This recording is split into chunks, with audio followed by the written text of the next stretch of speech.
Hey, everybody. So I am here with the noted cartoonist Ted Rall, who's also been an outspoken political analyst and commentator, in addition to his cartooning. Do you want to introduce yourself, Ted?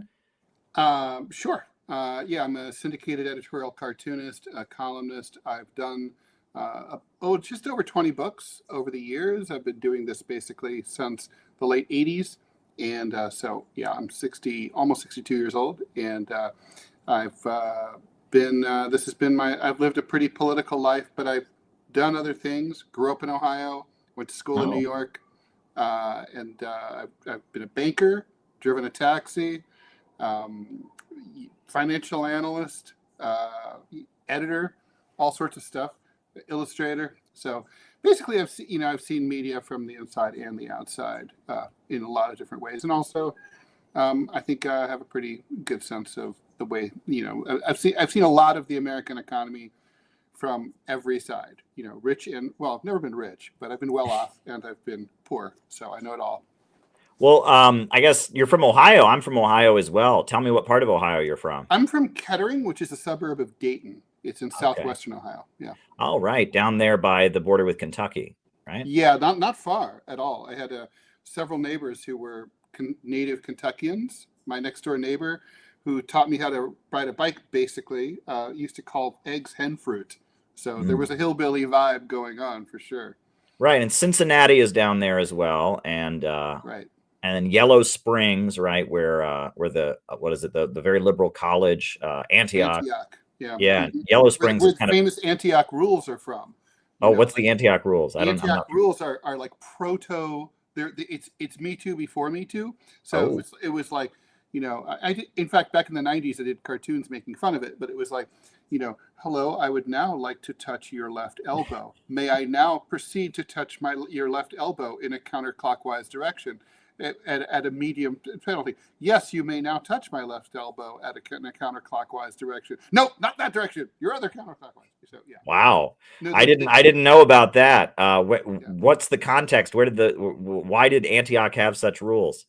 Well, I assume they thought that there was a problem with date rape. I Okay. don't know that whether that's true or not. I have no idea. Okay. I've known people who taught there. No, I've never known anyone who went there. And Hmm. I don't know if it was a date rapey school or not, but it's Yikes. extremely it's extremely left, as you say. Sure. Yeah. No, I visited the campus a few times, and the town Yellow Springs has a lot of like new agey kind of businesses, Yeah. I think back in the day there were communists back there down Oh, there. sure. It's very Yeah. hippie. A lot of Yeah. hippies live there. Yeah. Yeah. Yeah. But yeah. So you have a new book that you've just published. I guess tell us about the new book. So it's kind of the tagline's important. Never mind the Democrats. Here's what's left.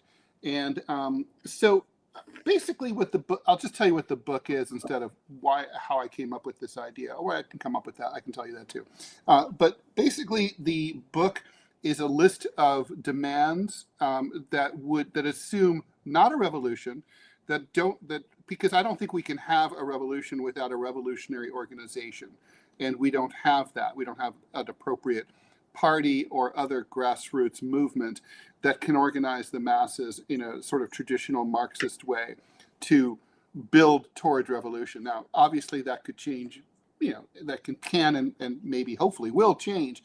But for the moment, we're stuck with the two-party system. We're stuck with we don't even have a viable third left-wing party left of the Democrats. So, I'm not an organizer. I don't have answers for how to organize a grassroots organization. There are people who are much smarter than me in that way, and they can do that, and they are, I'm sure, working on that. But for me, I'm thinking what we really need is a discrete set of ideas that people can organize around in order to start building that organization. I mean, you can't. It's not enough to just say, "Oh, do you hate Trump, or do you hate the Republicans, or do you hate the Republicans and the Democrats, or are you a socialist?" Those things are too vague. We need to have a set of demands of the system that do two things. First of all, they're ideas that we can build around, but also it's about a provocation to say, look, within the bounds of the existing system. And this is kind of the agitation that, like, for example, the Russian left did before the revolution.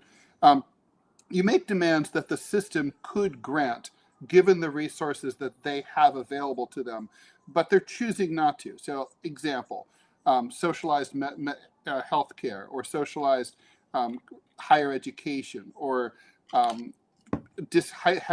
or a higher minimum wage, a much higher minimum wage. These are all things the elites could grant the working class and the rest of us, but they're choosing not to.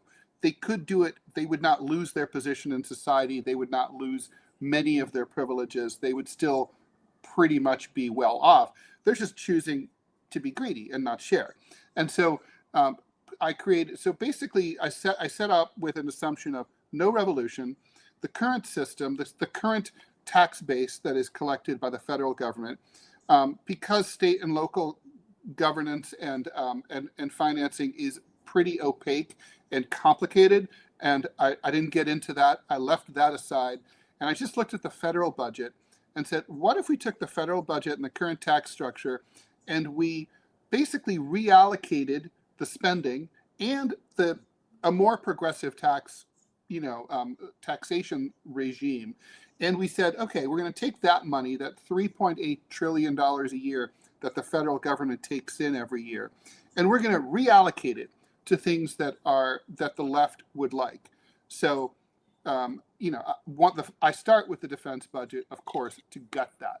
And I say, okay, well, what do we really, I'm not going to say we don't need a defense budget, because, we're a big country, and you want to, one of the things that nation states do is they define their own borders and they protect those borders, right? So as long as we have a nation state system, we're going to do that. So I compared it to Brazil. Brazil is roughly the same size as the United States. And it has a lot of difficult borders. It has border conflicts with a number of its neighbors, something we don't have. And so how much does Brazil spend to protect itself? Now, Brazil doesn't have an outward foreign policy, right? They just defend themselves. They're worried if anybody comes, they want to repel an invasion or any kind of terrorist attack, so on. They spend about $20 billion a year on defense. Now, we could spend $20 billion a year on defense, and we could defend America's borders just fine. And it's not like, by the way, the 1.6 trillion, which is like the de facto actual amount that we spend, not only on the annual defense budget, but also on debt service on previous wars. If we took and not to mention also off the book spending for wars like Iraq, if we took that $1.6 trillion, we don't need that $1.6 trillion did not help us on 9/11 to fight 19 assholes with razor blades, right?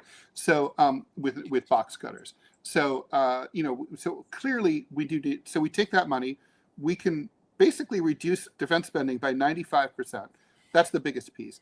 And then anyway, I go through the budget and look at all these other things where you can cut things that are wasteful, in my opinion, and that could be redirected towards things like finding housing for all 770,000 Americans who are currently homeless, or providing health care for everybody in the United States who needs it, or making sure everyone can retire, or making sure that if you lose your job, you don't run out of unemployment benefits in 16 weeks or 13 weeks or whatever and end up on the street.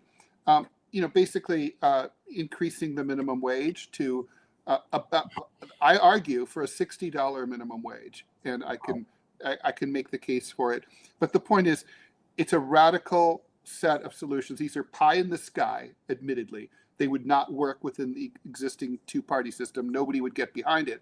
But this is about defining a left outside of the Democratic Party for the 40% or so of American voters who consistently tell the Gallup poll that they're amenable or open to socialism. Doesn't mean that, so there's, now these 40%, some of them are also amenable to capitalism.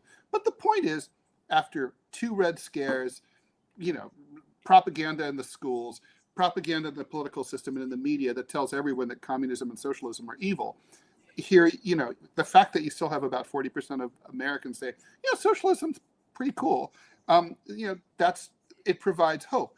My grand theory is that there are millions of people who don't vote for either Democrats or Republicans who would vote for a true left-wing party, in the same way that there were millions of people on the nationalist populist right who didn't vote, and then they voted for Donald Trump in 2016 for the first time voting for anyone, right? So there's a reason we have low voter turnout in this country, and that's because we have two crappy corporatist parties that don't care about the people. And so this is basically about setting up a list of demands on foreign policy, domestic policy, wages, the things that we should be asking for. And that said, who is Ted Rall to come up, to tell the people what they should want? Nobody. The idea is that we need to, I'm just throwing out ideas and saying what we need is a platform, and we need a list of ideas. Maybe none of my ideas are good ideas, but the point is we need to start having this discussion. So this is an idea. The idea here is to provoke and prompt a national discussion and to open up space, something I've been working on my entire life. And, and I know you have too, to try to open up space on the left to legitimize leftism in the same way that it is in all other liberal Western democracies. It's not outlandish to tell someone in, Belgium that you're a communist. That's like, okay. And it should, and that's where it has to start. We have to legitimize these ideas, which are good ideas and deserve a hearing, so that's really, so that's why it's literally called What's Left. It's like, well, what is the left? What should the left be? And I feel like, there's been a lot of conflation. People say, oh, the Democrats are the left. No, the Democrats are not the left. Or, there's also been the idea of, woke identity politics as being like, as substituting for class analysis. And that's not the left either. That's a distraction from the left. And, it's like there used to be a time when that was appropriate. And I make that argument that, like, for example, most black people were poorer than most white people, for example. And that's just not true anymore, right? Fortunately, it's not true anymore. And so we need a different set of arguments. You can't sort of say, well, if you fight for ethnic minority rights or you fight for gay rights, that's good enough. I mean, I'm not saying you don't fight for those things. You do, because a black guy who gets pulled over at 2 a.m. by a white cop, he might be in more trouble because he's driving a nice car and wearing a $20,000 watch than someone who's poor. You do still have to be concerned about these issues, but they can't be the only thing that we're focused on. You solve class, these other things kind of tend to go away, like racism and sexism and homophobia. So let me ask, I guess, so I guess the first question that comes to mind, I guess I'll just have you clarify, is your book, you would say, is an economic transitional program, a set of economic proposals that, correct. Okay. For the most part, yeah. Yeah. I mean, I get into some other things about like body autonomy and stuff like that, but it's not, those aren't the main, that's not the main driving point, for sure. Okay. And I guess I'll just ask you, because it seems to be something that, that seems to be the thrust of what you're arguing in the book is that this is what left really is. So I would ask, how would you define left and right? I mean, what for assuming somebody doesn't even know what that means, how would you define those concepts? Well, I think the main defining factor for the left is that just by being a living, breathing human being in a modern, industrial, well-off society, you're entitled to the basic necessities of life, and then some. But you're certainly entitled to shelter, clean water, food, transportation in most places because you need it, education, probably communication, healthcare, to start, right? These are things that just, and it shouldn't be something that you have to work for or earn. It shouldn't be up to the luck of the marketplace. I mean, whether or not you are able to find a job, no matter how hard you work or how smart you are, that's up to, there's a big luck comes into it, right? Well, luck shouldn't come into it for these things. And whether or not you get to drive, whether you get to own your own private plane or not, maybe that's on you, and the state doesn't have to provide that for you. But the left assumes that just being a human being entitles you to dignity and a decent way of life. And I think it's about individual privileges. Just, membership has its privileges. You're a member of the human race. You're a citizen of the United States of America. And for that reason, we're going to take care of you from birth to death to some extent. And now, to how much of an extent we can argue about, that's politics. I ultimately would like to see, ideally, move towards total equality. That's my goal. But others would say, okay, that goes too far. And then, they can argue with people like me. But the point is, I think that the left cares about those things. I think with the right, and I know my libertarian friends will argue with me about this, but I think the right is far more about the privileges of the state and specifically the greater community. So the individual lives to serve the greater goal for the right of the communal state, whether that's the nation state or that's society writ large, whatever. But individual rights are sublimated. They're not that important. So, for example, for the right, they tend to be anti-free speech. Historically, unfortunately, I would argue the Democratic Party is a right-wing party, right? They're into censorship as much as the Republicans are.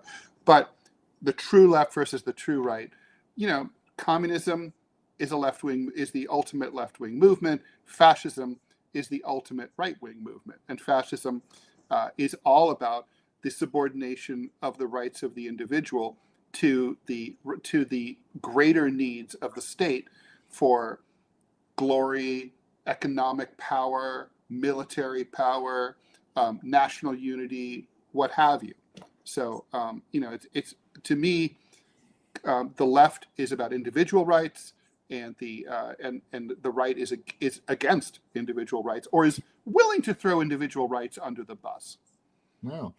Well, it's interesting because, one person that I've had the opportunity to meet with in Russia was a writer named Alexander Dugin. And he has this concept of the fourth political theory.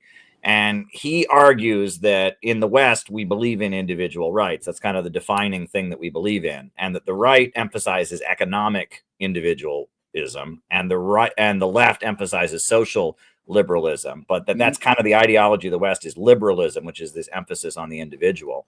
But I guess you're saying that you see leftism as celebration of the individual and rightism as collectivism is kind of how you see it. Yeah, I think that's the tradition in I would say in the West, in Western Europe, and maybe to some extent Central Europe, and also the United States, or at least traditionally it has been. Huh. Interesting. And I get when you mentioned Belgium, I know there's a political party, the Workers' Party of Belgium, that is it's actually one of the largest communist parties in Europe in terms of representation.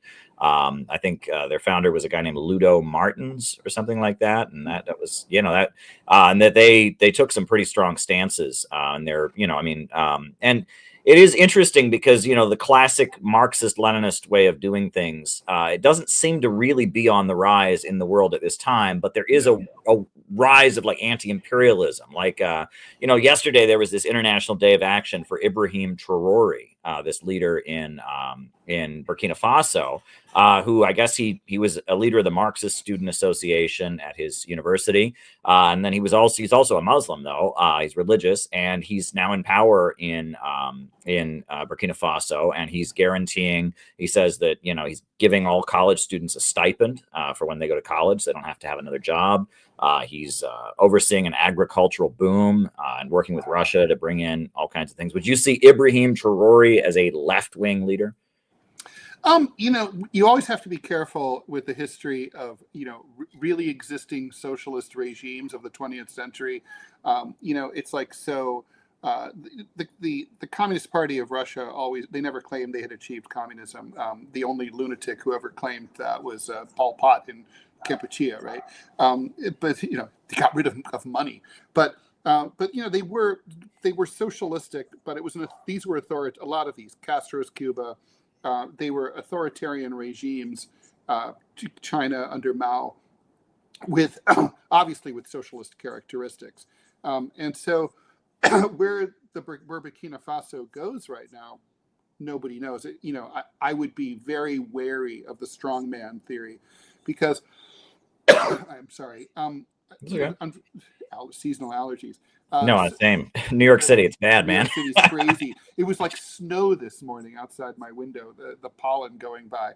But anyway, I think that, it's to quote Zhou Enlai famously when he was asked about the French Revolution, by Henry Kissinger, hey, what do you think of it? And he said, it's too early to tell. Well, it's definitely too early to tell in Burkina Faso. But these are definitely socialistic policies, so I approve. Okay. Well, very interesting. Now, when you talked about identity politics, because it seems like nowadays when people think of left, they think of this concept of woke. Do you Yeah. differentiate woke from left? Do you say you're left but not woke, or woke is separate from left, or do you claim woke as well as part of your left identity, or how does that fit in? What Well, is woke? so it's funny about woke, right? Because it was a term that was, come up. It was a left of center term that then was basically turned into an insult by the right.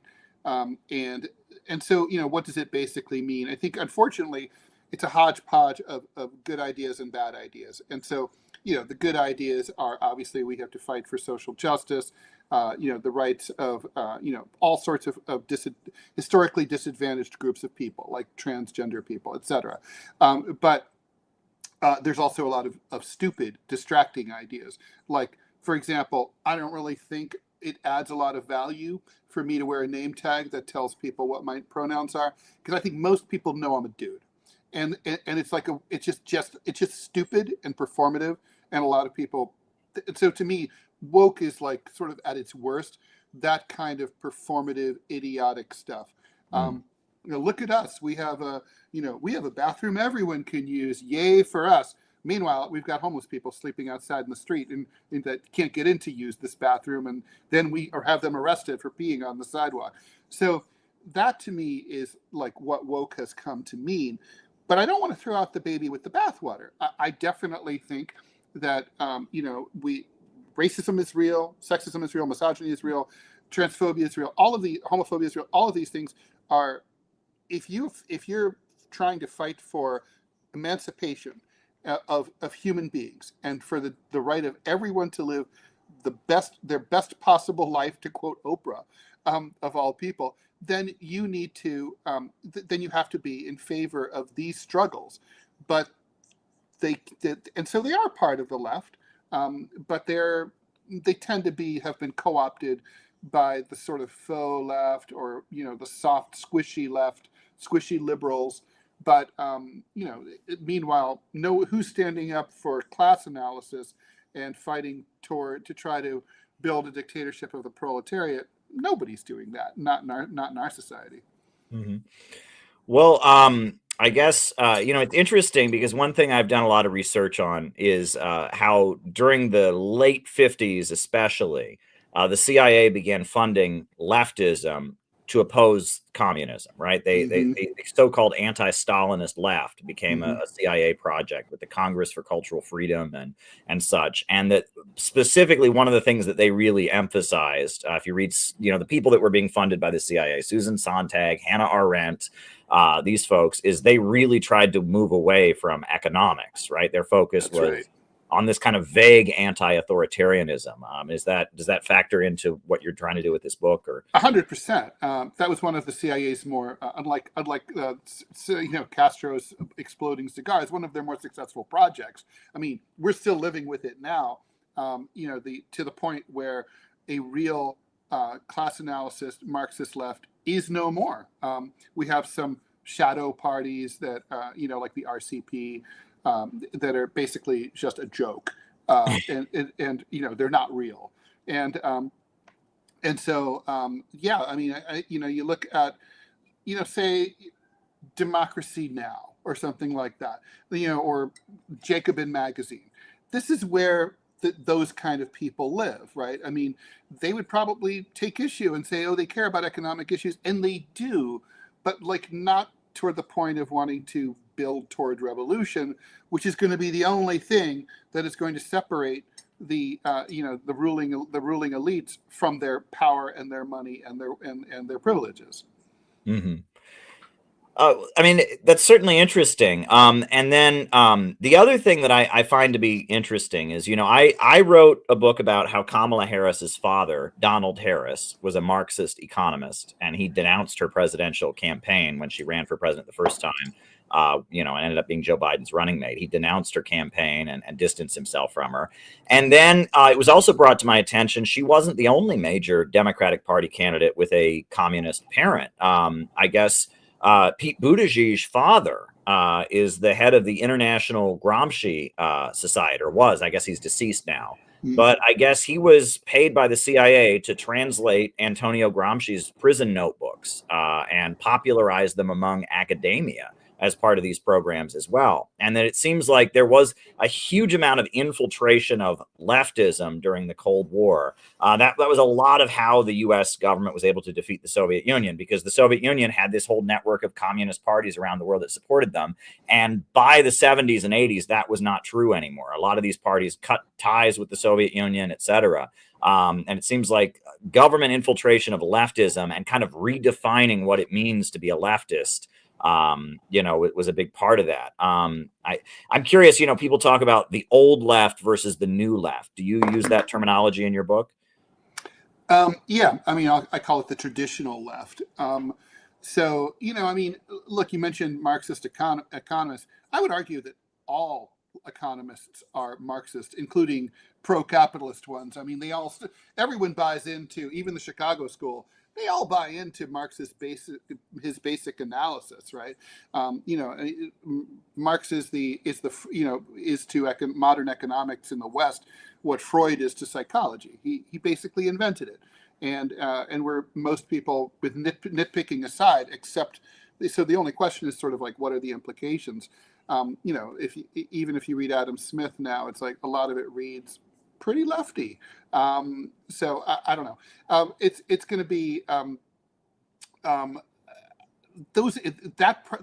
that period of infiltration has completely down defined the left, and I do talk about that. It's not a historical treatise, but it's definitely present, because look, this book shouldn't be necessary. Okay, this book, I don't think 100 years ago, people, if I could go back in time and say, so, in to the year 1925, and I had to go to a communist meeting, and I'd be like, people don't even really know what the left is in 2025. People be like, get the hell out of here. That's like impossible. It'll be more advanced than it is now. And it's already, people knew what the left was then. There was class consciousness. There's no class consciousness whatsoever. I mean, there's been all these polls that are fascinating that show that most Americans think that almost everybody thinks they're middle class, right? It's like Lake Wobegon, where the average kid is every kid is smarter than average, and Right. and it's kind of like it's just like that. It's like everybody's middle class. The super rich Elon Musk thinks he's middle class. People sleeping outside think they're middle class. Well, it's not possible, right? And it's not true. Yeah. No, that's all very interesting. One thing that I've been, it's been coming up in a lot of the work that I've been looking at and such, is that, it seems like Marxism is very much a labor union adjacent movement, right? I mean, it's the idea is, the working class, they form trade unions. Eventually the trade unions have a political party. And it seems like in our time, not only are labor unions very weak, right? Because at this point, almost all, union members in this country are government employees. A very small number of industrial workers are in unions. That's correct. But also with our gig economy, like the reason it's difficult to organize an Uber driver, for example, is that an Uber driver competes with other Uber drivers to get rides. And he rarely ever sees another Uber driver. It's very rare. That second part is really important. I was on the steering committee. I used to drive a taxi in the 80s. And I was on the steering committee that helped organize a major taxi and successful taxi strike here in New York City over Liberty Weekend, July 4th, 1986. It was one of the first and one of the major strikes, and one of the only strikes that worked, first of all, because the taxi owners and the drivers all had the mutual interest of getting the fares raised, right? Because they split the money. So basically, this is the industry against the city who's trying to keep the fares low. Long story short, and things got spicy. There was violence. There was in the cars were turned over. Scabs were beaten up. Cops watched. They were unionized at the time, and they just watched and stood by and let it happen. And at the end, there was a major fare increase, close to 25%. So it worked. How did it work? I remember the organizing. We, unlike the Uber drivers, we all knew each other because we hung out together at the holding lots at the airports at LaGuardia and JFK. And there was a lot of downtime where you're hanging out in those lots, drinking coffee, smoking, talking to each other. So what you say is really profound. I mean, they don't know each other. How are you going to unionize if you never meet each other? Yeah. The other thing is that one thing that, I was in Marxist groups, throughout my 20s and such. And, one of the groups I was in, they would, when they mentioned, overpopulation, they would say, well, that's racist. We don't talk about that. But they didn't really get into it. And it took me years to really discover that Marx spent a lot of his writing debunking the work of Robert Malthus and the concept of overpopulation. It just, the idea of, non-productive consumers, useless eaters or whatever, that just is something Marx was very, very opposed to. And it seems like Malthusianism is very much what a lot of people that call themselves left now believe. They believe the planet's heating up because of global warming, overpopulation, and that's something that Marx spent a lot of time loudly opposing. I mean, where do you think the Marx-Malthus debate fits into the left conversation these days? Well, Marx was clearly right? I mean, because the population of the planet in 1800, when he was writing in the late 1790s, was like, a tiny fraction of what it is today. And you could say that, yeah, we have squalor and poverty and all sorts of problems. Sure. But, the fact is the population keeps growing and we're still here for the time being, right? So at least he was, Marx was right for about 225 years at least and counting. That's a pretty nice run. Sorry, Tom, it didn't work out for you. Now, and it's also interesting, now that as you bring this up, to think about the neonatalist movement that's gaining traction in the current administration. This sort of the Soviet regime and the Nazi regime were all obsessed with trying to get birth rates up following World War I, in particular, when there was a drop off. And let's give medals to moms. It's like really reminds me of that history. So, who's right? I mean, the climate change is a serious problem. It is an existential issue. And I don't think overpopulation is really the core of it. I think it's less about the total number of people, although that's a factor, than it is about the way those people live and how they extract resources from the earth. I think, Elon Musk can argue that the birth rate is too low. I think the birth rate is too low in the West for the current market, for a system that requires an annual increase of 2 to 3% in GDP. Unless you have constantly improving technology, but technology doesn't really tend to improve in a linear fashion, right? It tends to be in fits and starts, and then you might have long periods of stagnation if you have a fertility rate of just shy of 1.7, like we do in this country, and you need 2.1 to stay even, and 2.3 would be better. That's Elon Musk's point. He's not really wrong. But if you look at it globally, that's a whole different matter. We don't have an issue globally, but we don't live globally. We live in nation states. So, I guess what I really wish in my heart of hearts is that the one way we would govern globally would be to address climate change. That really truly all the world's top greenhouse gas producing nations were to, and also microplastics and all this other garbage, that we would get together and really just decide as a planet of major industrial economies what we're going to do about this, and get on the same page and get serious. Because right now we're not doing shit. I mean, Greta Thunberg is right. Well, let me ask you, so if I were to hold your book up next to Bernie Sanders and AOC and what they've been going around saying on their anti-oligarchy tour, what would be the major similarities and overlaps, and what would be the major differences? Well, I think the major similarities would be they want to make college affordable. They want to increase the minimum wage. They want to improve workers' rights and make life more affordable, and basically make sure that people earn a living wage for living. I go a lot further than that. Okay, so right now Bernie Sanders is pushing for a $17 an hour minimum wage.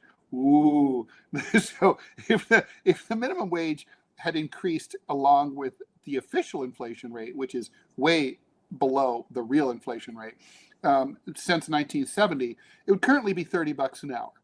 I argue that because productivity has increased more than doubled per worker since 1970, that means we should be pushing for $60, and that we'd be doing is going back to 1970. Nothing's changed. We just want that same exact share of the pie that we had in 1970, which, as far as I'm concerned, as a communist, is not enough. But it's like, let's just establish this. Like that's where you start.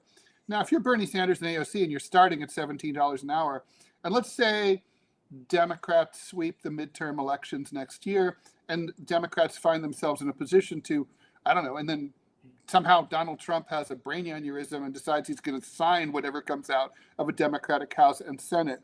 They're going to be negotiating against themselves. They're going to be like, okay, well, we'll have a scaled over 5 years. It'll achieve $13 an hour, currently $7.25. Look at us. We've almost doubled the minimum wage, a major achievement for the working class.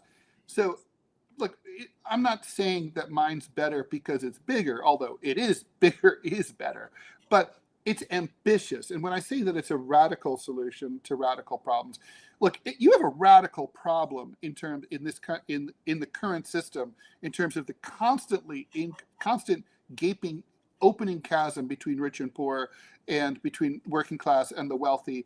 And it's been now 5-6 decades since this trend began, with no end in sight, and it's going to cause all sorts of, even if you don't believe in revolution, it's going to cause all sorts of political instability, misery, and poverty that's going to affect everybody, right? Because we're all in it together at some point. So we need to put these, we need to redress this and say, look, this is where we need to be. This is like pissant. If Bernie Sanders gets his $17 an hour, working class people are still fucked. They need that 60. And let's just say you end up at, like, you compromise and you're at 35. All right, well, at least you're moving in a direction. You're not where you need to be. But I think when I say radical, I mean the radical solution is, like, in other words, it's radical in that it's basic. It's like, these are it's eminently reasonable to ask for these things. What's not reasonable is to spend $1.6 trillion a year on military spending to send to corrupt regimes like Ukraine and Israel, while Americans are being evicted from their homes because they can't pay their rent. That's not reasonable. That's insane. And so, what I'm trying to say is this is about, like, countering a tsunami of insane, far-right, pro-capitalist lunacy with, hey, this is the moderate. I'm coming to you with just reasonable. You do everything that I say, you get to keep your beautiful beach house, you get to drive your Lamborghini, everything's, you don't get hung from a lamppost, you don't get guillotined. It's beautiful. Everybody wins. And revolutions are painful and violent, and you never know, and they end up killing people who don't deserve to be killed, and you never know what you're going to end up with. Hello, Napoleon, right? Well, so you have to be careful. Revolution is to be avoided if it's not fun. Well, let me ask you, you mentioned Israel, and it's interesting because, when it comes to, like, left and right in America, a lot of conservatives hate Muslims, think the Muslims are terrorists, they're the enemy, etc. And we now have Muslims in the House of Representatives, in the Squad and other things, and they tend to be Democrats. And there's been these protests that were pro-Palestine since October 7th have been largely left-wing people that have been doing those protests, and it's Donald Trump is now viciously cracking down on those protesters, deporting people, which I absolutely oppose. I mean, that's absolutely abhorrent to me. But let me ask you, though, is Islam left-wing? Because in American discourse, Islam is considered left-wing, but yet Muslims, when it comes to social issues especially, don't really seem to be, in the left-wing camp. So, why is it like this in American politics? Is Islam left-wing? And if not, why do we think it is? Like, what's going on there? Well, certainly I'm always looking at the exceptions, right? So there certainly have been, there's an intersection between left and Islam. For example, Nasser and Assad and obviously in Libya, Gaddafi and Saddam Hussein all had socialist, either nominally or actual socialistic policies. Certainly redistribution of wealth, nationalization of oil resources, for example. So it's not like the left is incompatible with, Islam, but is Islam itself a left-wing thing? Of course not, because the left is the true left. Socialists and communists believe in science and rationality, so that's incompatible with religion in general and a religious belief in general. And Islam itself, I think, is very retrograde in many respects. Although, some things are pretty cool economically, like the prohibition on usury. That seems very enlightened. But overall, the treatment of the role, the status of women, and all these other things, it's religion. So no, religion is inherently not left. That said, do I want to see people that have their right to worship freely crushed? No. I think do I want them to see people discriminated against because of their faith? Of course not. That's part of, I personally think people who believe in God are mistaken, but I don't care that they believe in God. They're free to believe in God. Yeah. Well, that's certainly interesting about how our discourse has played out. Another thing, you mentioned fascism. Really, it started. I guess it's always kind of been there in American discourse, but they really started pushing, in the 2000s during the Bush years, this notion that Nazism and fascism is left wing somehow, right?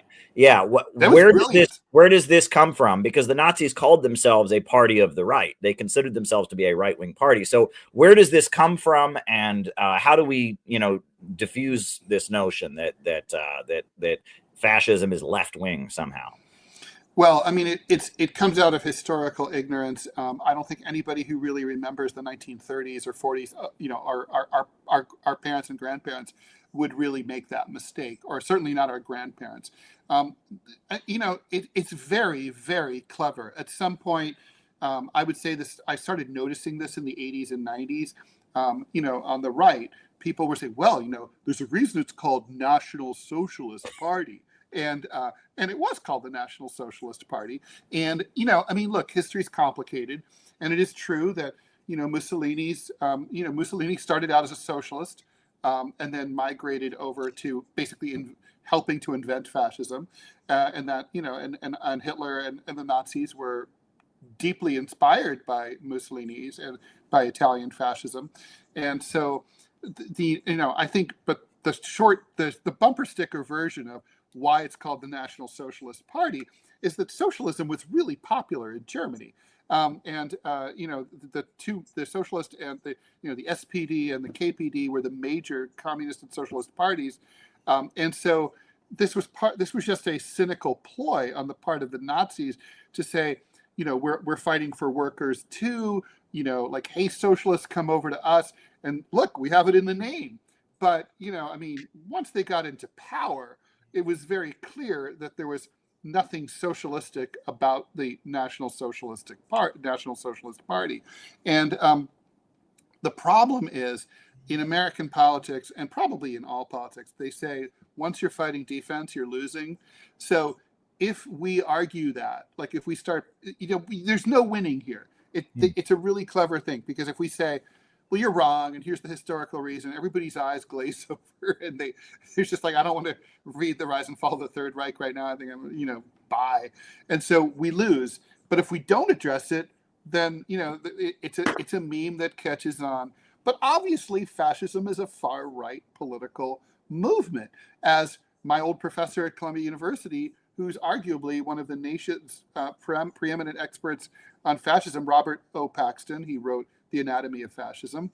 He wrote Vichy France. It's the book about the Vichy French collaborationist regime. As he said, it is a far right movement. It just is. And it's like, but it frustrates me to no end to hear that. It's like, Well, oh my God. And like, do we have to, it's like, it's brilliant. It's because it's like, oh, if we spend our time talking about that, then we can't talk about the ideas we should be fighting for. Well, and one thing that I think you alluded to before, and I guess you sound like you've traveled a lot in Europe, and so around the world, the notion of right-wing anti-capitalism is not unheard of. In America, Yeah. we seem to think right-wing and free market are synonymous. That's not absolutely true around the world, right? Can you touch on that a little bit? Well, yeah, I mean, hell, I mean, if we're going to look at that, I mean, Nazism often criticized capitalism, right? And and basically naked capitalist greed. Part of it was obviously self-serving, because the nation state wanted to control all the means of production for itself. But also, they were able to sell it by saying, like, look, we're trying to build a national national body politic, for the fatherland. And if you're just pursuing capitalist greed for your own self or for your corporation, then you're taking away resources that should be building a greater Germany or a greater Italy or whatever. So certainly there's, it's entirely possible to be right wing and anti-capitalist. It's also possible to be capitalist and left wing, as we see in the social democracies in Scandinavia. I mean, Yeah.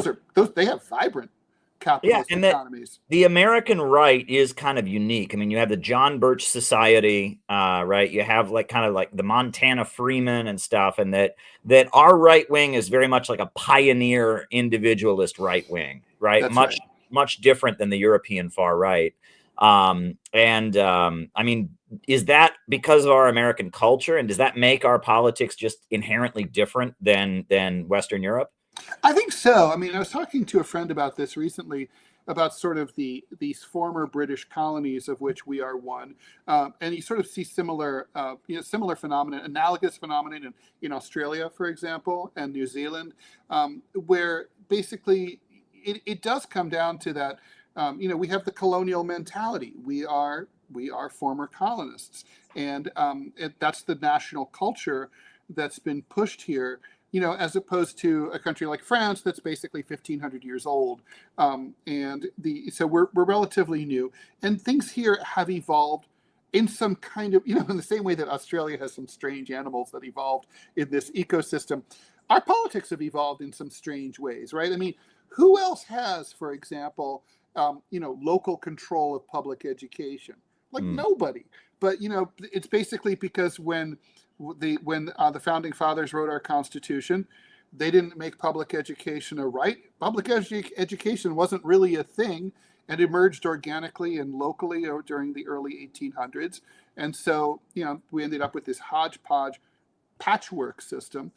But it's not, it's not the way you would do it if you were inventing the United States now in 2025. You just wouldn't do it that way, and nobody else does. Well, and it seems like so now the phenomenon in Europe, right? That you have the National Front in France, you have the Alternative for Germany party, and you have Brexit and similar forces, Nigel Farage in Britain, and they're calling this the New Right. Mm-hmm. And the New Right seems to be the main anti-establishment force in Europe. But left-wing politics has almost demobilized and kind of, just kind of merged with the establishment. And that's when people talk about wokeification. I mean, it's like all the major military corporations were waving Black Lives Matter flags and rainbow flags for pride and all of this. But do you think some kind of new new left, I guess, will emerge, just kind of as we Mhm. have a new right at this point. Well, there's a need. I mean, there's definitely a need, and I think there's a desire, and it's one of those things like if someone lights the tinder and it gets going, I think people will rally to it. The So will that happen? I don't know. I really don't have any idea. I mean, I certainly would like to think so, and we certainly see historically you do sort of see these things ebb and flow. Just a little side note. It's funny to think of Marine Le Pen as the new right, because it's like you have an old party and you got this from your old dad who was basically an unreconstructed Vichyite. But okay, fine, you guys can rebrand. And she is a canny politician. I don't know how she'll weasel out of this court order that says she can't run for president. She'll figure something out, I'm sure. But it's definitely we need a left. There's a vacuum here, and for someone for an organization that's able to step into the vacuum in this marketplace of ideas and do it cleverly, it's gonna work, because people are miserable, and and the right's not going to give them what they need. The right doesn't want to give them what they need. Well, what do you make of what happened to Jeremy Corbyn? How he kind of emerged to lead the British Labour Party and then was widely accused of anti-Semitism. And at this point, the Labour Party's in power, but he's out. Like, what do you make of that? Well, British politics is probably the closest analogy to ours, and in terms of, although they do have a little bit more than two parties, sort of, but look, I think ever since Maggie Thatcher, the sort of establishment left in England has never recovered. Through Tony Blair and so on, they've just never been able to get it together. They've been trying to follow the Clinton model of sort of hybridization, just tinkering around the edges of liberal reform, but no one's got like an identity that really is a true class-oriented left-wing approach in England. That's interesting, right? Because I mean, England's a highly class-conscious society, and you would think, and you would really just think people, even though there's mobility, there's more mobility, upward mobility now than there ever has been there. You would just think that there would be a market for it. It does feel like something's going on under the radar that we're not privy to. It's kind of like, who's getting to them, right? Is this MI5 is working on this secretly? I don't know. It's just funky and strange. Okay. Well, show us the book one more time. Sure. It's called What's Left? What's Left by Ted Rall. It's like prose and cartoons. Okay, very good. Mostly prose. Very good. And where can people find your other work? So just go to my website, rall.com. You can buy the book there as well. I can sell you an autographed copy. You can buy it on Amazon. You can order it through any local bookstore. And all my stuff's at rall.com, and you can watch my podcast, the TMI show, and the DMZ America podcast there. So lots going on. Great. Well, this was fun, and thanks for coming on. We really appreciate it. And best wishes with the book and the TMI show and everything. So thank you very much. We look forward to having you back on too. Thanks. Absolutely.